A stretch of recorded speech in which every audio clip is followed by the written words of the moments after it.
Halo, selamat pagi anak-anak. Pada pagi hari ini kita akan belajar pelajaran tematik. Tematik pada pagi hari ini sudah memasuki tema 3, subtema kedua, pembelajaran 1 sampai 3. Sebelum mulai pembelajaran, alangkah baiknya kalian awali dengan doa terlebih dahulu. Dan jangan lupa persiapkan juga buku cetak tema 3 dan buku LKS tema 3. Jika sudah, yuk sama-sama kita simak video pembelajaran yang berikut ini.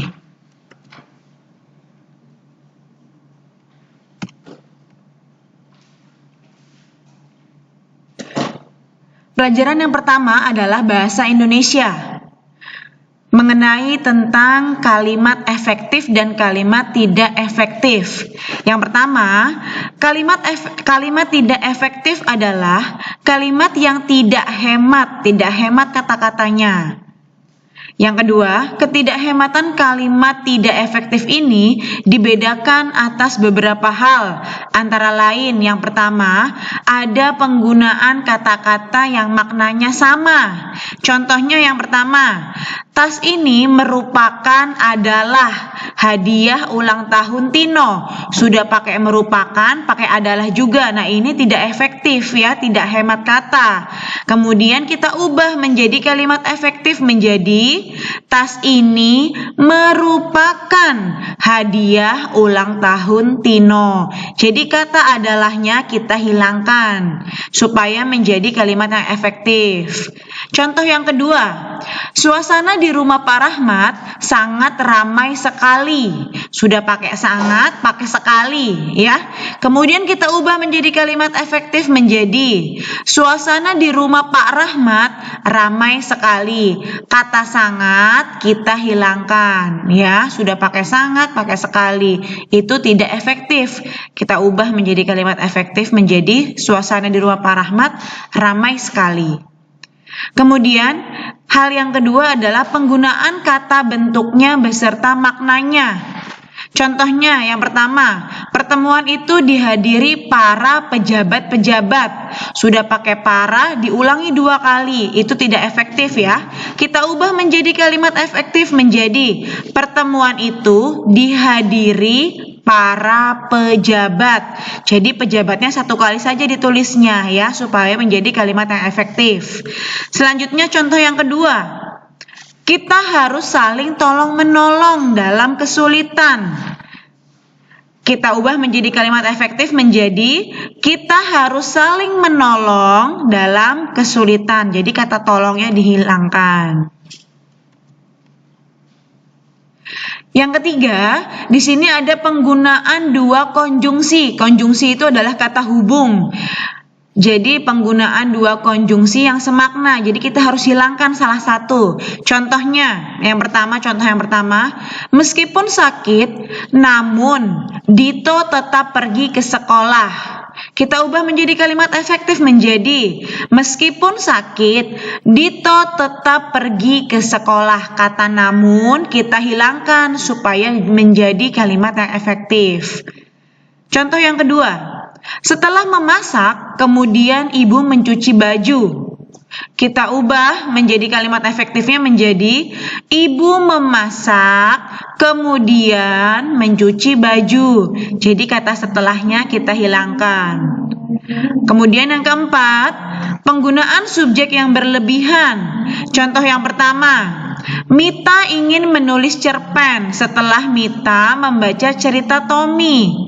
Kita ubah menjadi kalimat efektif menjadi Mita menulis cerpen setelah membaca cerita Tommy. Jadi kata Mita hanya 1 kali ditulisnya, ya, tidak diulangi 2 kali. Kemudian contoh yang kedua, saya berdoa sebelum saya makan. Ada 2 kata saya, kita hilangkan menjadi saya berdoa sebelum makan. Nah, ini contoh kalimat efektifnya ya. Lebih ringkas, tidak bertele-tele, lebih hemat kata. Itu contoh kalimat efektif. Dari pelajaran bahasa Indonesia, sekarang kita lanjut ke pelajaran IPS. IPS di sini akan membahas tentang perubahan sosial budaya dalam kehidupan masyarakat. Yang pertama, Kehidupan masyarakat yang semula tradisional berubah cepat menjadi modern akibat modernisasi yang dibawa oleh televisi.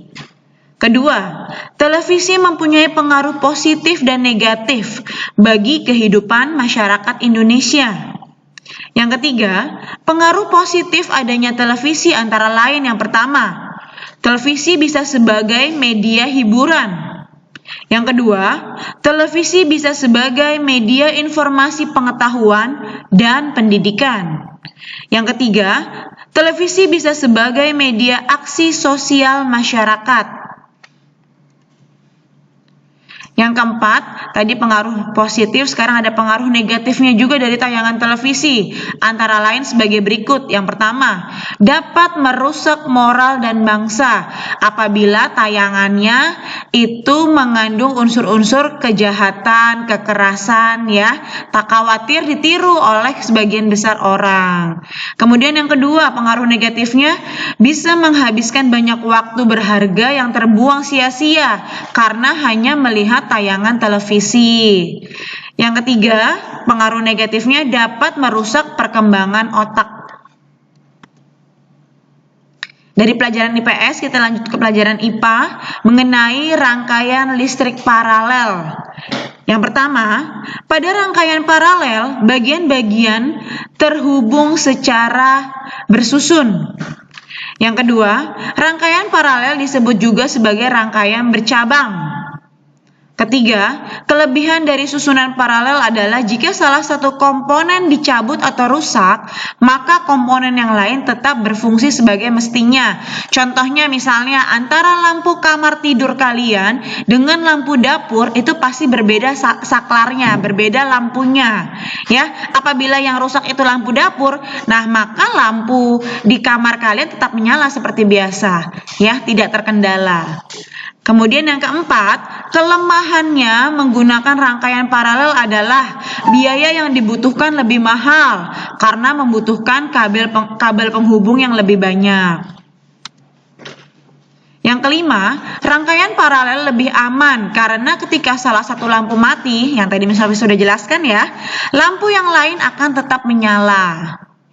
Yang keenam, pemasangan listrik di rumah tangga menggunakan rangkaian listrik secara paralel. Contohnya di rumah kalian ya, antara lampu dapur, lampu kamar, ruang tamu itu masing-masing saklarnya. Kemudian lanjut ke pelajaran PPKN tentang kedisiplinan. Yang pertama, jam digunakan untuk mengetahui waktu. Yang kedua, terlambat merupakan contoh sikap yang tidak bertanggung jawab atau tidak disiplin. Maka daripada itu, kedisiplinan dalam berangkat ke sekolah itu harus dipupuk, harus dibiasakan sejak dini. Yang ketiga, supaya bisa menjadi pribadi yang disiplin, maka kita harus menghargai waktu dengan baik. Jangan membuang-buang waktu untuk hal-hal yang tidak berguna. Jadikan waktu kalian menjadi waktu yang produktif, bisa menghasilkan sesuatu yang berguna. Yang keempat, ada beberapa cara agar kalian dapat mengelola waktu dengan baik. Antara lain yang pertama, membuat jadwal kegiatan sehari-hari. Yang kedua, kerjakan tugas sekarang, jangan menundanya. Contohnya apabila kita sedang pembelajaran daring ini ya. Kalau tugas di hari Senin ya kalian harus kerjakan di tugas di hari Senin. Jangan besok-besoknya lagi tetap ada tugas lagi selanjutnya. Jadinya ketika dikumpulkan pada hari Senin menumpuk. Ya.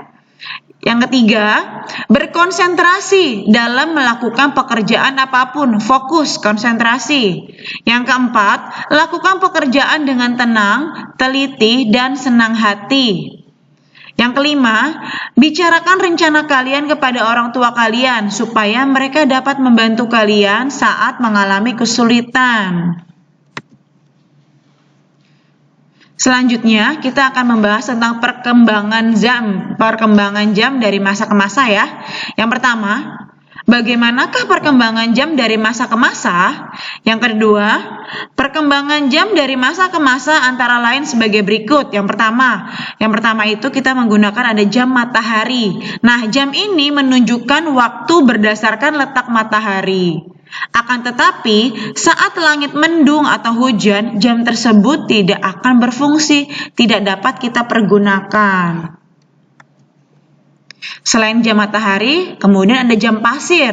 Jam pasir ini terbuat dari kaca, ya, dari kaca yang berbentuk tabung yang menyempit pada bagian tengahnya serta diisikan pasir halus di dalamnya. Jam pasir ini diciptakan oleh Alexandria sekitar pertengahan abad ketiga. Kemudian yang ketiga ada jam air. Dinamakan jam air karena menggunakan daya air untuk menggerakkan alat mekaniknya. Selanjutnya ada jam analog, ini yang sudah mulai modern ya. Jam analog ini prinsip kerjanya hampir sama dengan jam air, tetapi ukurannya lebih kecil. Kemudian memiliki jarum di tengahnya dan berputar terus-menerus dalam menunjukkan waktu. Kemudian menunjukkan prinsip pegas dan kombinasi antara gear di dalamnya yang digerakkan oleh baterai yang berfungsi sebagai daya penggeraknya. Ini contoh jam analog ya. Selanjutnya kita masuk ke jam digital. Nih, jam digital. Jam digital ini merupakan penyempurnaan dari jam analog.